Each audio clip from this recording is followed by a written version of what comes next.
में मधुकर बसेरा किए। बेदनी सो गई स्वर्ग की आसियाँ आ गई। रात रानी वो अंधेरा लिए। राम लखन संग मुनि आ गए। सांवले सलोने वो डेरा लिए।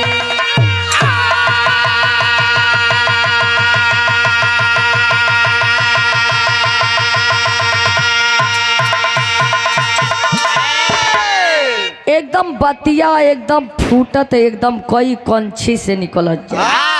जब हमें से आप लोग बैठेबो वही जो से समझ में आ जाई। मुनि विश्वामित्र जी अपने कुटिया पर जब भी जग कराया करते थे राक्षसों द्वारा जग का भंग कर दिया जाता था। जग की रक्षा करने के लिए धनुष बाण विद्या सीखने के लिए राम लक्ष्मण दोनों भैया मुनि विश्वामित्र जी के संग में कुटिया पर चल दिए। जब कुटिया पर चलल हवन बाबू तो धीरे धीरे समय बीते लागल। समय जब बीते लागल तो एक लाइन कव्वाली के टुकड़ा है।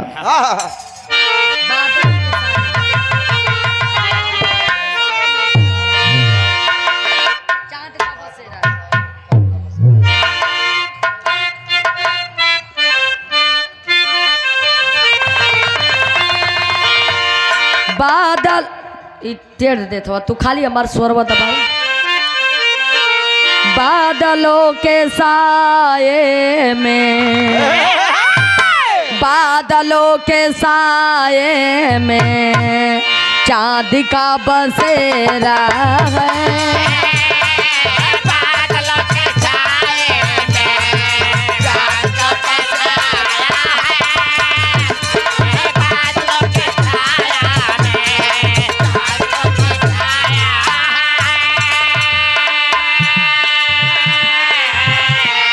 तो बादलों के साये में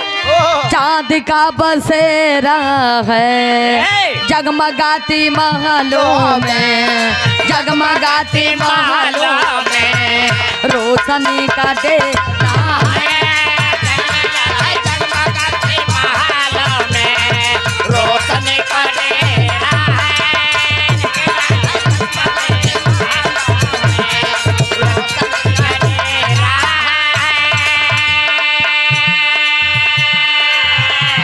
लेकिन गाना के भाव में कहना बा चाहे हम हो कि चाहे आप हो कि एक दूसरे पर लोग आधारित होला। कैसे फूलों के कलियों पे फूलों के कलियों पे भौरा भी दीवाना है।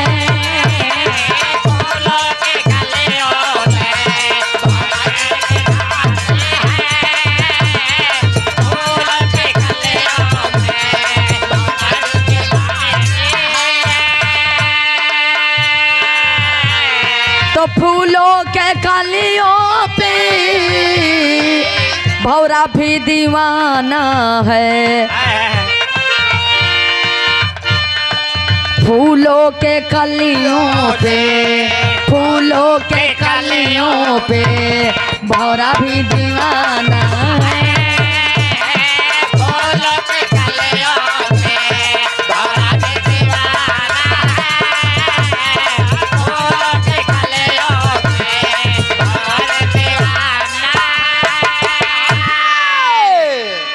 जब राम लखन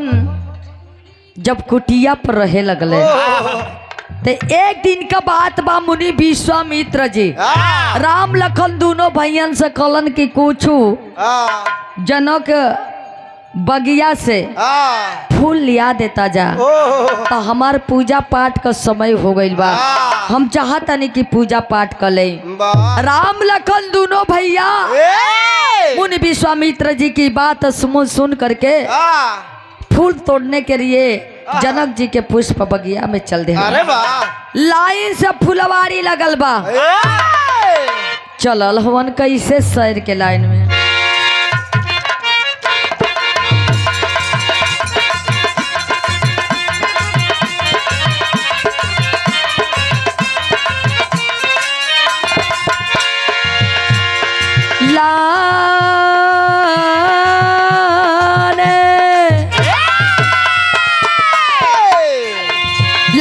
बदे सुमन को जग निधान चल दिए,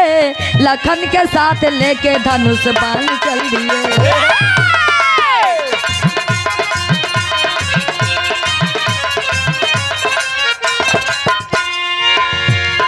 लौ के जनक की बगिया दिल बेजार हो गई, सखियों के साथ सीता से दीदार हो गई।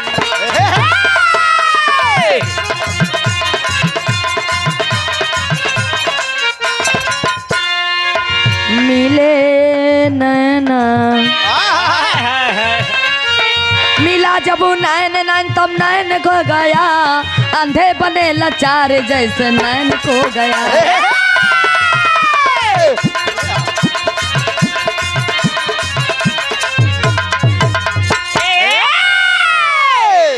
राजा जनक जी के बगिया में दोनों राम लखन दोनों भैया फुलवा के तोड़े चलल हुआ। लाइन से फुलवारी ये चाचा लगल बा, एक तरफ से दोनों जाना फुलवा के तोड़त हुआ। आ तौले एगो दृश्य दिखाई देहलस कि सीता जी अपने सखियों के साथ खिलखिलाती हुई वही पुष्प बगिया में आ गईली। जब आ गईली राम लखन दोनों भैयन का नजर पड़ल बा। सोचत है कि राकत है कि यह जानकी मैया बाड़ी, यह राजा जनक जी के बिटिया बाड़ी। आ देखा श्री रामचंद्र जी आयल बाड़ी, कितना सुघर लागत। एक तरफ से ये लोग फुलवा के तोड़त हो, एक तरफ से सीता मैया अपने सखियन के साथ फुलवा के तोड़त है। आए बाबू जब तोड़त है तो सीता मैया का सखिया देखत है। आ जब देखत है तो कहली कि कितना सुंदर दोनों जाना बाड़ा। तौले सीता मैया का नजरिया श्री रामचंद्र जी पर पड़ गई। सीता मैया के नजरिया श्री रामचंद्र पर पड़ल और श्री रामचंद्र जी का नजरिया सीता मैया पर पड़ल। अरे वाह, दोनों जना अपनी में देखल मुड़ियवल करत हुआ। सीता जी का सखिया देखली कली ओहो का जोड़ी है, क्या जोड़ी बा। लागत है कि ये फुलवरिया में गड़बड़ सड़बड़ हो जाई। सीता मैया कहली का हो काली तेरी चोटी है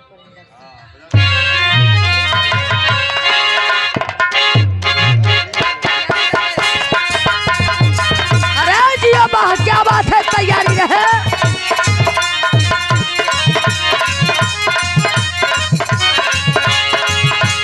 काली तेरी चोटी है परिंदा तेरा लंगा, काली तेरी चोटी है परिंदा तेरे लाले, काली तेरी चोटी है परिंदा तेरे लाले।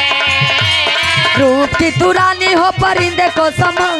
रूप की वो रानी हो परिंदे को संभाले, रूप की वो रानी हो परिंदे को संभाले।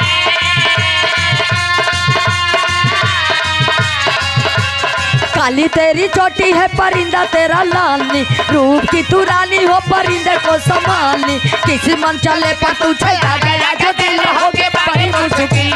किसी मन चलेगा तो चला गया के दिल हो के बड़ी मुश्किल, किसी मन चलेगा तो चला गया के दिल हो के बड़ी मुश्किल। हाय देखी लड़की के परम पूजनीय पिताजी के तरफ से 51 रुपया के पुरस्कार आयल। बच्चनों में पाव लगे आशीर्वाद के चाह रही।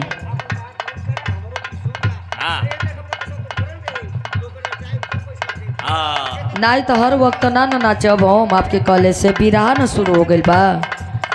वो का समय न होला। तनी इनके बैठाव। अरे बिरहावा हो जाए चाचा, हो जाए तो हमके बैठा के बतिया लिया। अब रोक के तू बतियेब हम सुनो। चला का कहला सीता सुकुमारी जोगा दूल्हा जना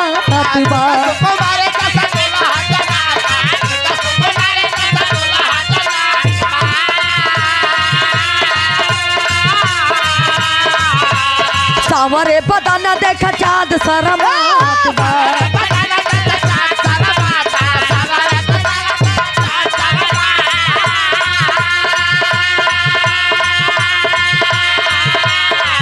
सुकुमारी जोगा दूल्हा जनात बा सामरे बदन देख चाँद सारा मात बा हो जाई सगाई सखी भाग खुल जाई कहे दिल बा हमार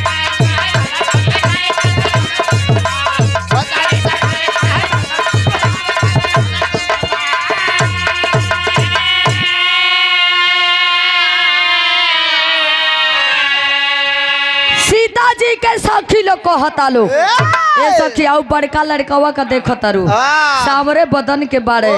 लेकिन उनके सुंदरता के आगे चाँद भी शर्मा जात हो हमनी के तो इहे लागत हो कि सीता मैया के शादी उन्हीं से हो जाई अतौले लखन जी मुस्किया तरन बादामी काट जब बादामी काट मुस्कियाए लगल तो सीता जी का सखिया कहली का कहतारी का हो तोहरा के लेके सखी देख मुस्कुरात बा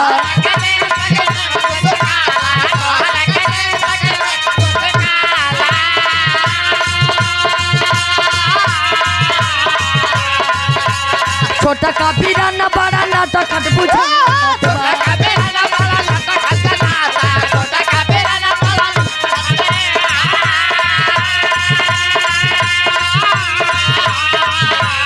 तोहरा के लके सखी देख मुस्कुरात बा छोटा का पीरा न बड़ा नाटक खट बुझात बा दुल्हन बनाई तो हे ले जाई उठाई के दिल बा हमार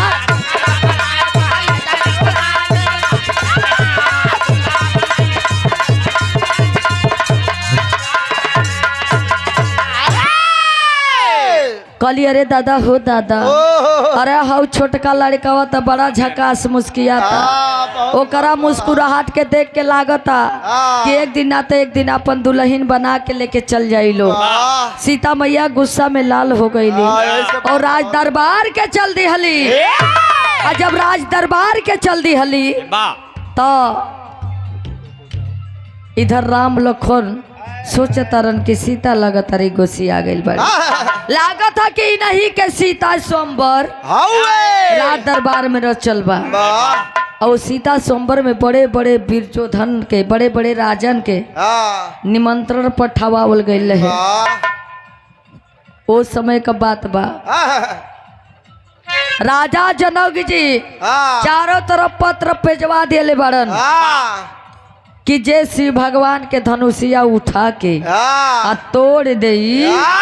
ओकरे साथे हम अपने जान की बिटिया के शादी करब। अरे वाह बड़े बड़े राजा आइल बड़े ले बाबू राम लखन दोनों भैया सोचो तो उनके मुनि विश्वामित्र जी का आज्ञा होई तो हमनों का सीता सोमवार में चलते लेकिन उन्होंने लोग के पत्र ना मिलल है न्योते ना मिलल है धनुषिया के तोड़े खातिर लेकिन विश्वामित्र जी मन की बात समझ गए राम लखन दोनों भैयन के लेके आज चलल होन आज जब चलल होन वो दरबार में बैठल बारे सब राजा अपन अपन जोड़ अजमावत बा आ जब जोड़ अजमौल तो केहू धनुषिया के हिलाई ना पौल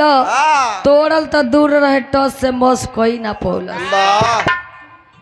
राजा जनक जी सोचे तरन एक लाइन गीत लागल मेहरारू लोग जब पूरी बेलेली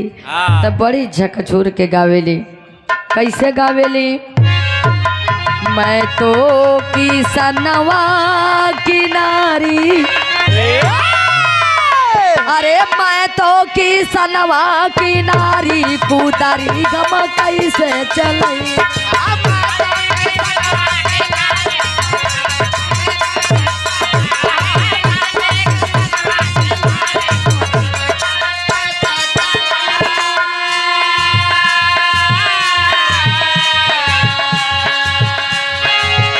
ए भैया गीतिया से बढ़िया भाव बा का कैलन का हो जनका जी के बढ़ली फिकरिया अरे जनक जी के बढ़ली फिकरिया कुंवरिया कुंवारी रही गई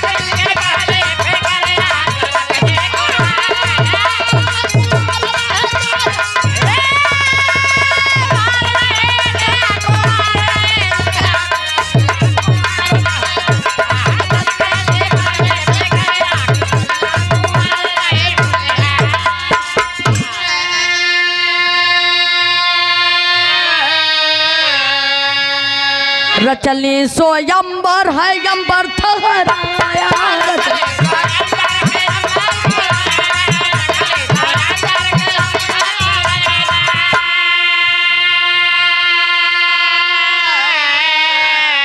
कोई नहीं बिरवा धनुहिया उठा।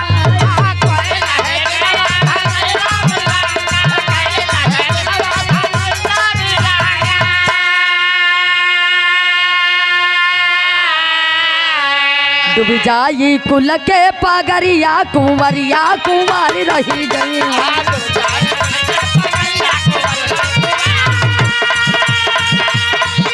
अरे जियो बहादुर क्या बात है।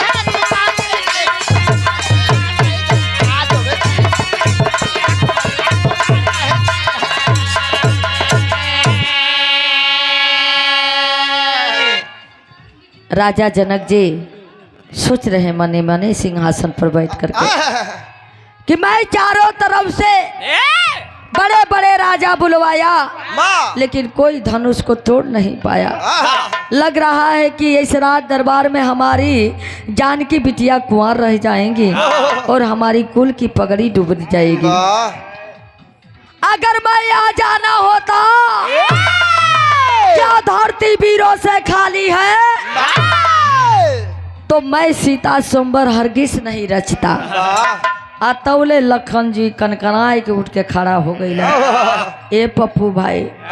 ललकार करके राजा साहब के हिला दिहल। कला राजा साहब ऐसी बात मत बोलिए, ऐसी बात मत बोलिए राजा साहब। यह धरती वीरों से खाली नहीं है। अगर भैया का आज्ञा होता, मुनि जी का आज्ञा होता तो मैं इस धरतिया को गेंदा के समान उखाड़ कर फेंक देता। इस धनुषिया में क्या रखा है? ए भैया जौन 8 फुट का बड़े बड़े शरीर लेके बड़े बड़े पेट लेके आयल है वो धनुषिया के उठा के तोड़े बदे कि जाई चट देना उठाई पट देना तोड़ खट देना सीता जी का बियाह कर पट देने घरे लेके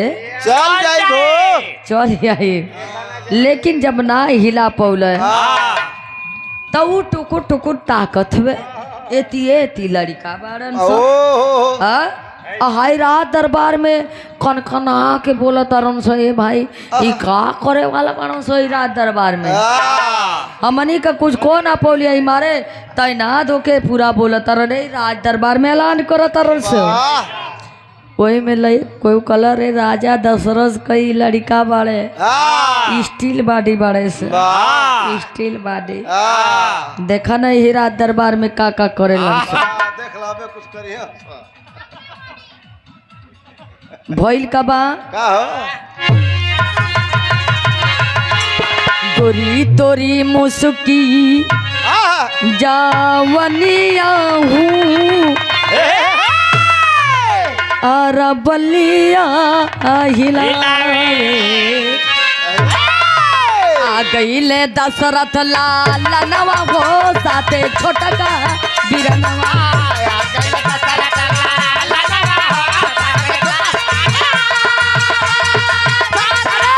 बहादुर क्या बात है।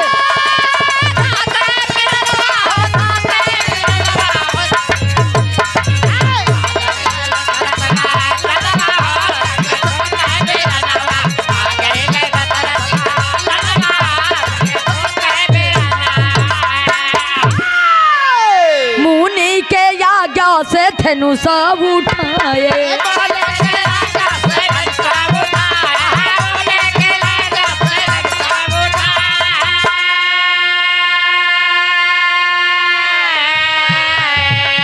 टूटी पिनाक जब चाप चढ़ाए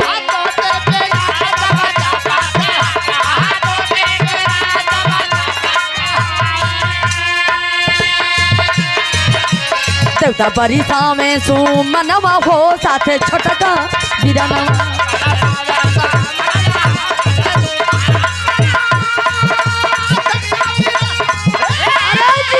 भैया जी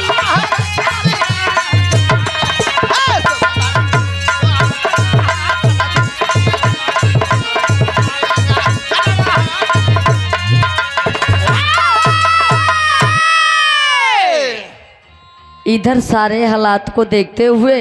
मुनि विश्वामित्र जी श्री रामचंद्र जी को आज्ञा दे दिए। श्री रामचंद्र जी जब आज्ञा पौलन चट देना धनुषिया के उठौलन अजय हुई चाप चढ़ौलन धनुइया खंड खंड हो गई। आकाश से देवी देवता फूल के वर्षा करे लगले। आ जब वर्षा करे लगले तो इधर राज मुनि विश्वामित्र जी मंत्री द्वारा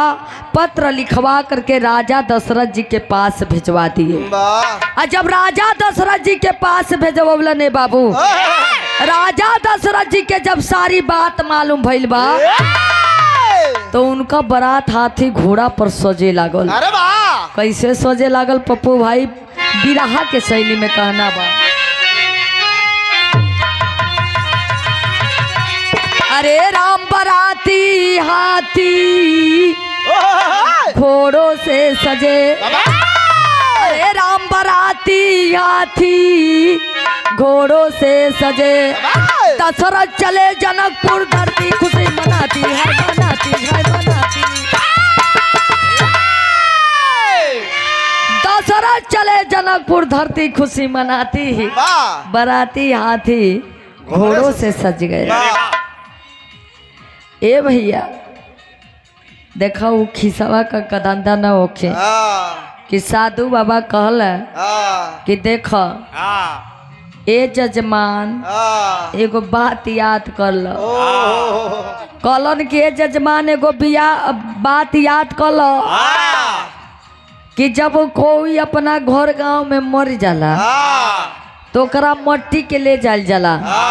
तो शमशान घाट पर फूकल तापल जाला। शमशान घाट पर फूकल तापल जाला। तो देखो तो हके बतावो तनी कि जब वो घाट पर फूक तापली है तो घाट पर न तो नहई है कु घाट पर जाके नहई है। तो यो बुझाता कि वह मंतरिया ले लिया कभी कभी घाटवा से हट के घाट पर हो जाता। जेपी भाई नहीं तो कबो कबो मत करना तो के हम टलिया के नीचे वहाँ फेंक दे। यो हम जानत है वो घाटी पर। हाँ वो घाटी पर चल जाइबा नहीं यही घाट कराबा ना वही घाट कराबा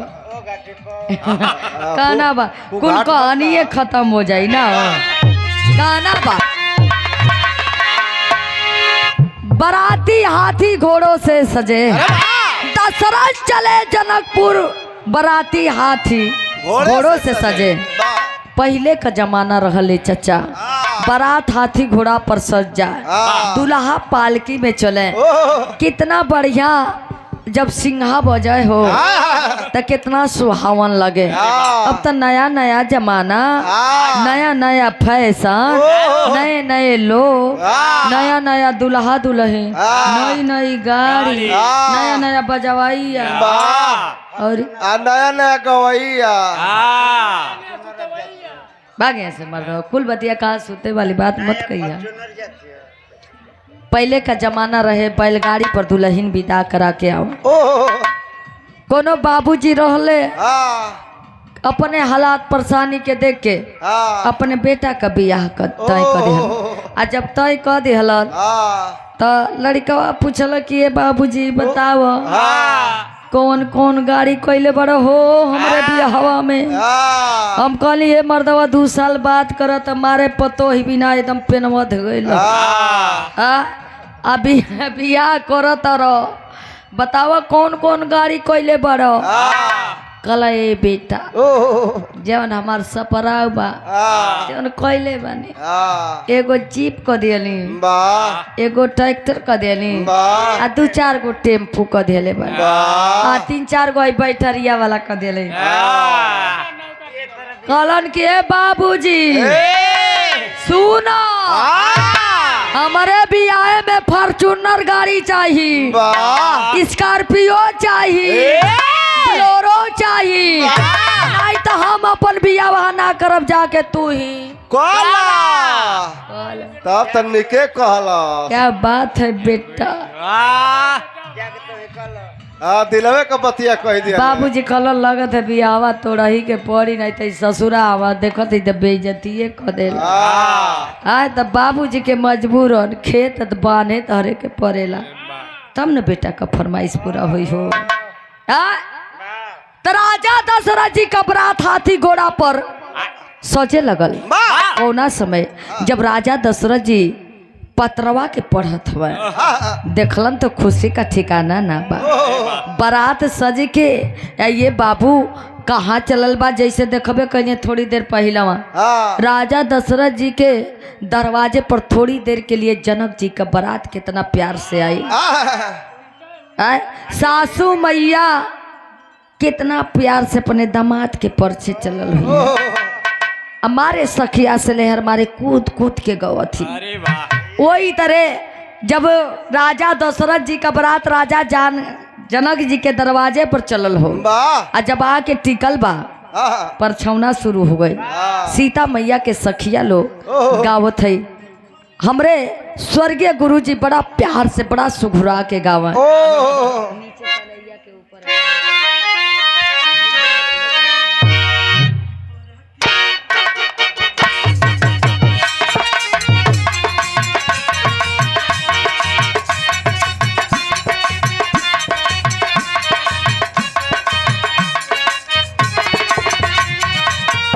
अरे नीचे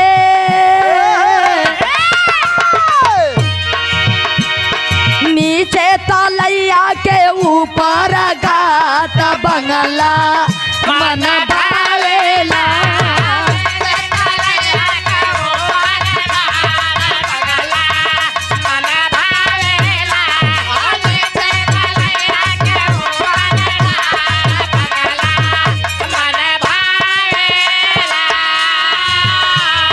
जब स्वर्गीय बेचन गुरु जी के बीच में और गीता त्यागी के बीच में जब तड़की का तड़का बिरहा मुकाबला होके तो गुरु जी एगो बात कहे का कहे मोरे पिछू वरवा मोरे पिछू वरवा लोवर भैया मी तो लोए कबू मरा झूमरिया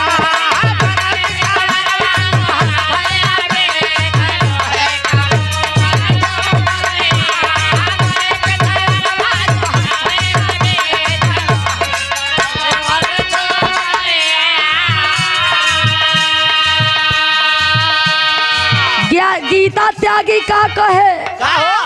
कहे गुरु जी के हे लवंडा हे लवंडा हे लवंडा के ले जा तू बम्बई बजा दुकान तो हर खूब चली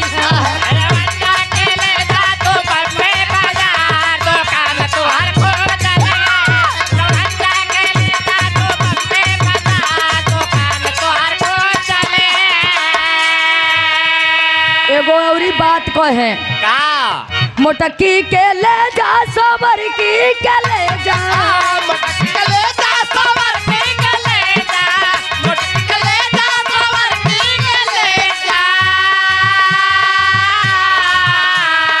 अब आई नहू के ले जा बूढ़ा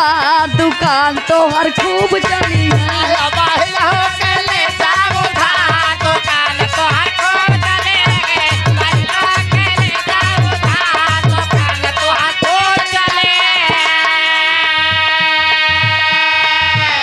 साहब आप मत समझब के हम ही के कहता ये दोनों जना के बीच का लड़ाई रहे हमनी से का मतलब नहीं आपसे मतलब ना हमनी से मतलब बीचवा का बात रहे हाँ उन लोग के बीच का बात बतानी सा हमनों का उन लोग के बगिया के सजावे खातिर तनी सा चटनिया वही में डाल देवल जाला दाल भात पर चटनी ना रहे ना तब मारे भक्सावन लगे कहना बा ए भैया परछौना होत बा सीता जी का सखिया गावता लोग जब दुअरे पे आइल बारात सखिया सब गावेली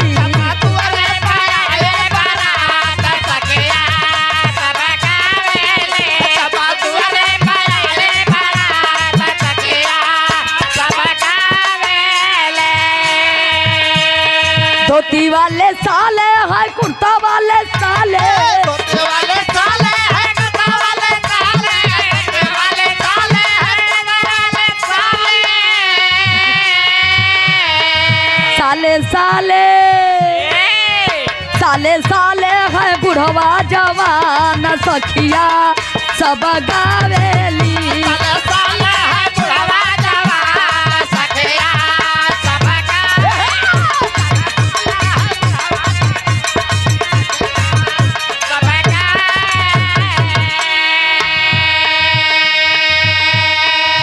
हाथवा घुमाओ थे तपनी पर इशारे ना लई ना ऊ में माने सीता जी का सखिया मारे चमका चमका के गाओ तब भाई तनी हमहू के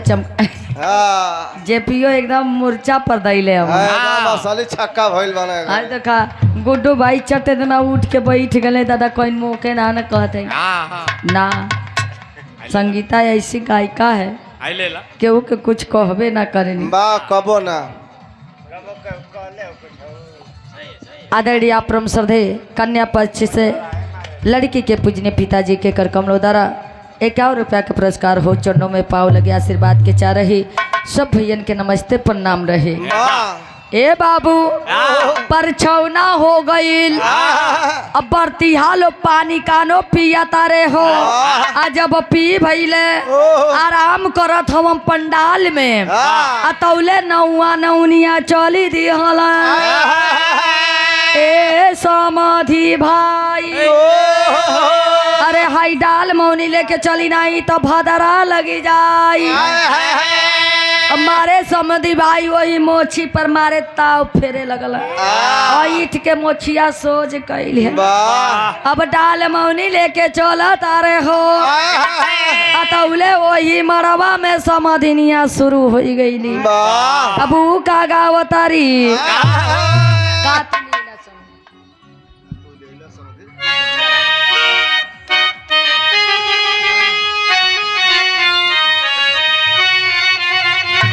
कातुली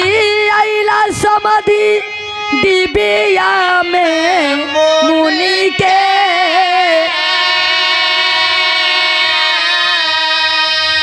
खोली के देखवा ना तो गाड़ी दे बचुनी के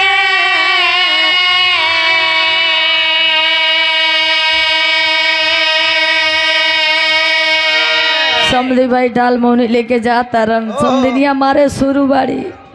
दो पक्ष मड़वा में बैठल बा बियाह होके लागल आ जब बियाह होके लागल ए बाबू बियाह होते होते ताक पात का समय आ गयल आ जब ताक पत का समय आयल बा तक सखिया सलेहर गावतारी एनी भसुरू जी अरा खोजाए लगलन कहाँ या कोरे खटिया लेके सुतल बा आ जब खोजाए लागल आतौले में हरारू में बिटेनी छिटेनी मारे रहली अब ऊ कैसे गावतारी हो का तू बसुरू जियारा आवता हो अलंगड़ा टांग घिसिरा आतौले वही में तीसरा की गोलियां रोहल तलकारे अरे खाली तो ही गईबी कि मोहू के गावे देवी तू ही लूट लेबी का कुछ दूसरे के ना छोड़बी आतौले उठल तो कल कि ले तो ही गा हम चलत हैं तो कैसे गौलस कैसे ऐसाना भसुरू जी के पाचा ऐसा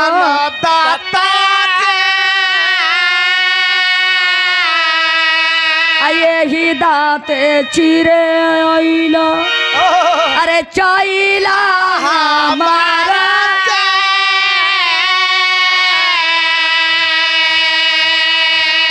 तौले एकदम हाई छोटा की गोलियां थी मारे कोनो नहीं कमा कोनो मारे थी ऐसे हरे अरे नया नया जमाना चलल रे नया नया लोग चलल नई नई गीत चलल इतय का गावत है उसे अरे हमनी के सुना से वही मड़वा में दो पक्ष लोग बैठल बारे अब मेहरुआ दो पक्ष बारिश हो जाली एगो कढ़ाई तो एगो गोटी हो एगो सवाल करी थे एगो जवाब करे जवाब दे वाह कैसे अपनी में कर तारी तो हमारे गुरुजी बड़ा प्यार से गाँव कैसे गाँव बेचन गुरुजी के निये का डोली डंडा के नी के को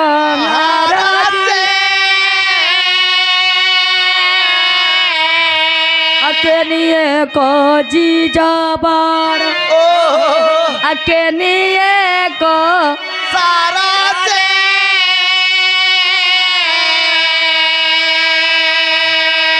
ए चचा बेचन गुरुजी बताओ मेहरुआ वही में जवाब देती हम ना कुछ कथी चचा तू बा मरवा में कना बात है सीता जी का बियाह होता उनका सखिया गावत थी अमनी का जरूरत है कहने का कुछ ना गाना बा का कहे ए निये का डोली डंडा ये नीके का गारजी ए निये का डोली डंडा ये नीके का गारजी ये निये का जीजा बारा ओ निये का सारा जी ये निये का जीजा हुआ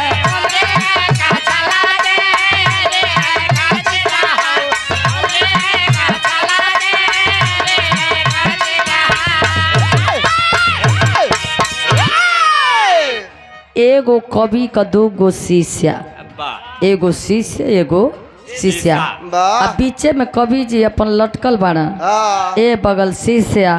आ वो बगल शिष्य अब उनके समझे में ना आवत है कि ये नहीं जाए वो नहीं जाए कि ये नहीं जाए कि वो नहीं जाए वो भी वो ना कहले कि जे प्यार मोहब्बत ना कैले हो वो थोड़ा सा प्यार करके देखी प्यार में इतनी ताकत है अरे वाह प्यार करे वाला है जाके ना टाटी के आड़े सुसुक के रोई है के कोइल जाला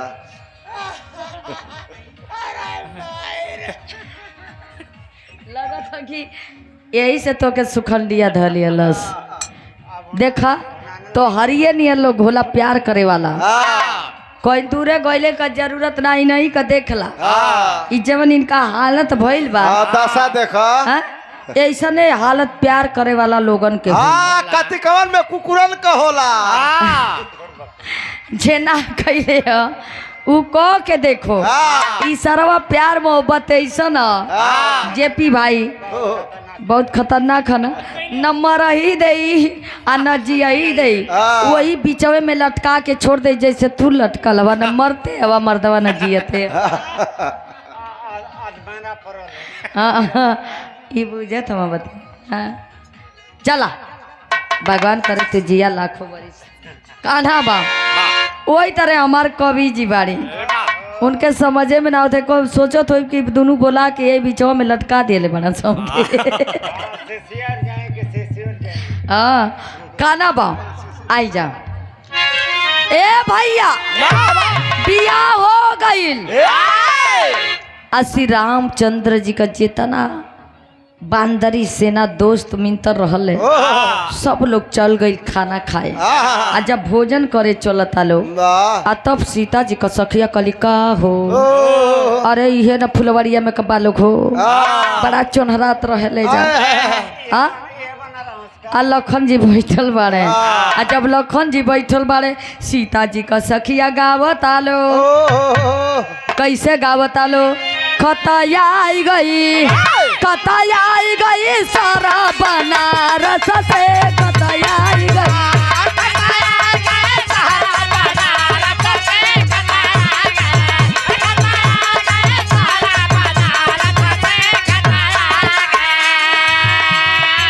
हमारे बेचन गुरुजी कहे बड़ा सुघुरा के कहे का कहे लिखे जाने ला कि ना लिखे आवे ला कि ना पढ़े जाने ला कि ना पढ़े आवे ला कि ना हो खतया आई गई सारा बनारस से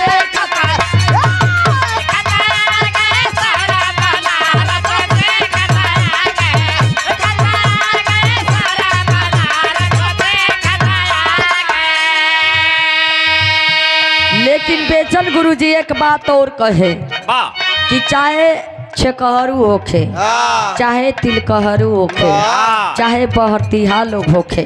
जब खा के पहले की जमाना में चौले शुरू होखे तब मेहरारू 3-4 लट्ठा दूरे ले खेदियाव जा गीतिया के माध्यम से इन्हें दूर करो, इन्हें दूर करो, इन्हें दूर करो साले निकम्मा है जी, इन्हें दूर करो, इन्हें दूर करो साले निकम्मा है, इन्हें दूर करो, इन्हें दूर करो साले निकम्मा है, इन्हें दूर करो। लेकिन सीता जी को सखिया गावता लो खाला खाला खाला खाला खाला खाला बरतियावा साला हो खाला खाला खाला खाला बरतियावा साला खाला खाला खाला खाला बरतियावा साला हो खाला खाला। तोहरी बहिनिया घूमेली बाजार चावल तू चढ़बा कटा जाई गाल खाला खाला काला काला बरतियावा साला हो काला काला काला काला बरतियावा साला हो काला काला काला काला बरतियावा साला हो काला काला। तोहरी बहिनिया बड़ी मतवाला रतिया चलावेली बर्ची और भला खाला खाला काला काला बरतियावा साला हो काला काला काला काला बरतियावा साला हो काला काला काला काला बरतियावा साला हो काला काला। ए भैया सब खा पी के आराम करत बा, सबेर भइल बा। राजा दशरथ जी संदेशा राजा जनक जी के भेजत रह जल्दी से बिटिया के विदाई कर दी। बड़ी लेट हो, बड़ी करारी धूप होता, बड़ी परेशानी हो जाई, यही धूपी में पड़ जाई। जब राजा जनक जी के पास में संदेशा गइल बा तल बिटिया के विदाई होती है। लोग कैसे मिलत जुलत हो पहपट के लाइन में कहना बा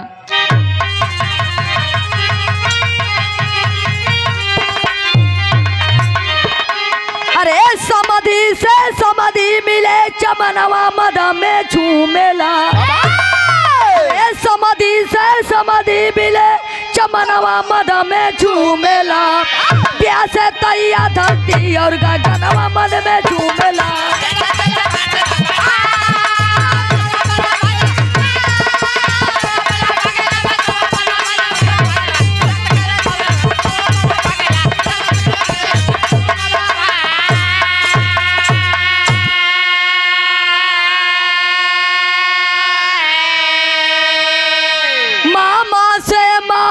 मिलल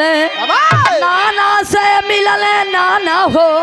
प्रवासी से मिले बराती, सभा से मिले परवाना हो। अरे सीता छोड़ी बाबुल के भवनवा मद में झूमेला, प्यास तैया धरती और गगनवा मद में झूमेला।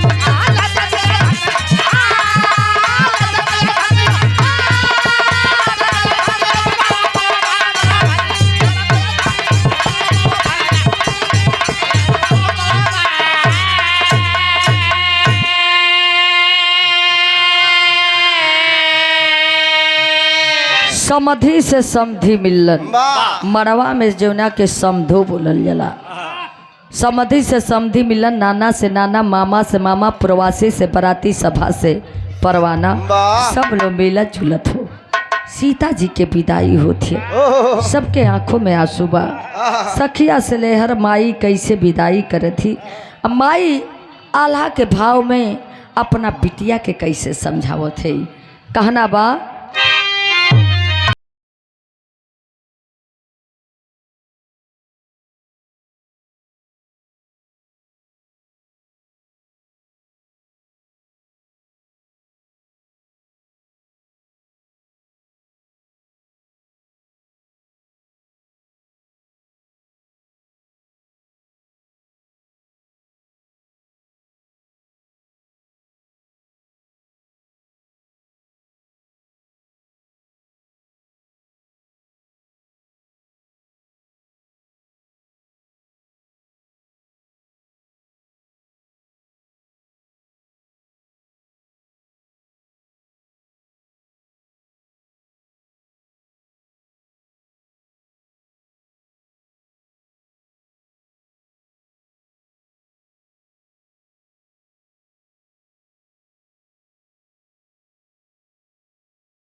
अखिया से लेहर सजाओ थे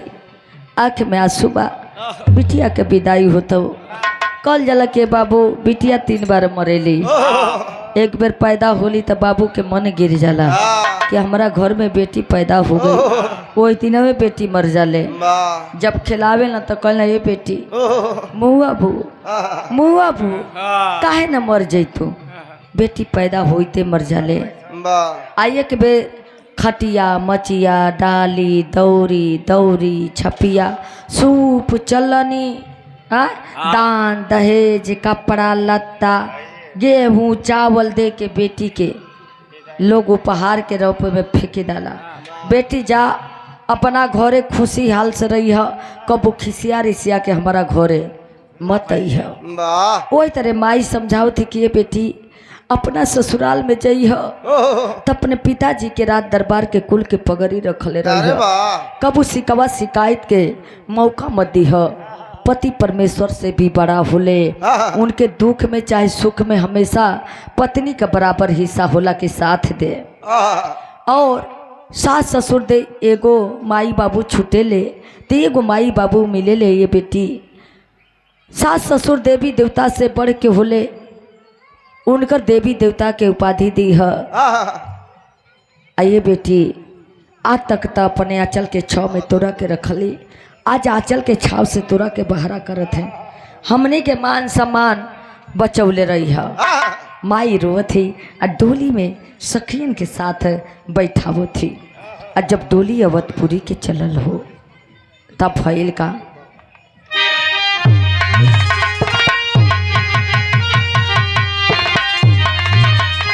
अरे सीताराम संग अवधपुरी में आई गईली अरे सीताराम संग अवधपुरी में आई गईली तो सबके ही यारा में खुशियाँ समाई गई अरे जिया भैया जिया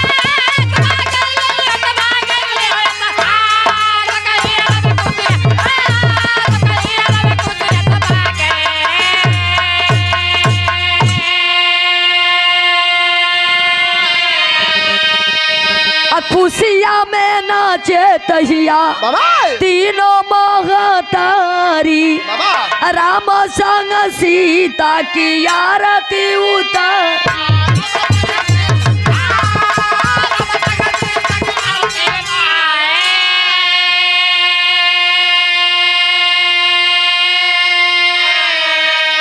अरे सासू प्रेम देखी सीता अगर आई गईली तो सबके ही यारा में खुशियाँ समाई गई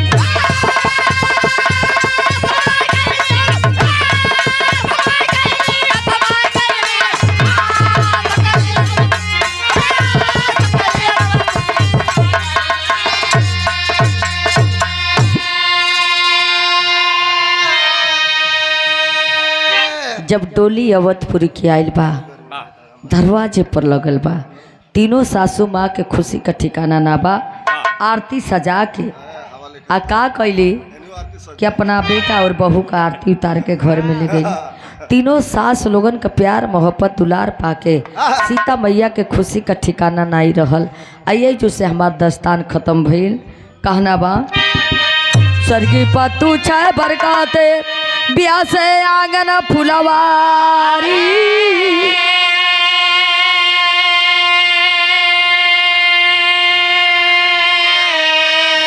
कथन करे जय प्रकाश कवि सीता जग की महतारी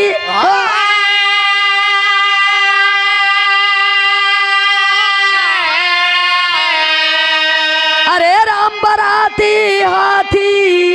घोड़ों से सजे अरे राम बराती हाथी घोड़ों से सजे